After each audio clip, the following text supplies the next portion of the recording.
The only option yasara nava Emerson Mnangagwa kurifoma chete ndiyo option yasara nayo. Naizvozvo muri Zimbabwe tinoti greetings muri Zimbabwe, tichidzoka zvekare pachivhitivhiti HD apo patinouya tichitaurirana tichiudzana nhoroondo dzechokwadi pamusoro penyika yeZimbabwe, apo patinouya tichitaura kuti Emerson Mnangagwa vaomerwa zvaizvozvi. So kuomerwa kwavo kuri kubuda papi?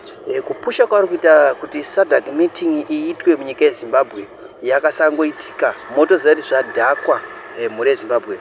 Ndicho chokwadi chatiri kubva tauya nacho panapa. Newspaper reSouth Africa nemutungamiriri weSouth Africa vaRamaphosa avo vari kutaura panewspaper ravo kuti Mnangagwa vasara nemaoption mashoma vari panguva yakaoma vakaomerwa.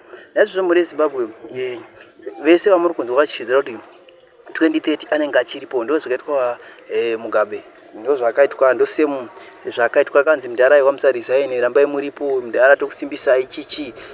Hapana kusimbiswa kwanenge kuchiitwa, ndokutobatwa kwacho, ndokutoendeswa kwacho kwanenge kuchiitwa uchinzi aiwa hande but ivo vakomana itozoti aiwa tapedza newe kudhara. So mukuru afinishwa kudhara. Option yasara mukangona yakangoboycotwa chete summit iyoyi akaseta chairman zvatodhakwa, ndo paari kutotanga ma1. So thank you for watching this video. Until next time, muri yeZimbabwe.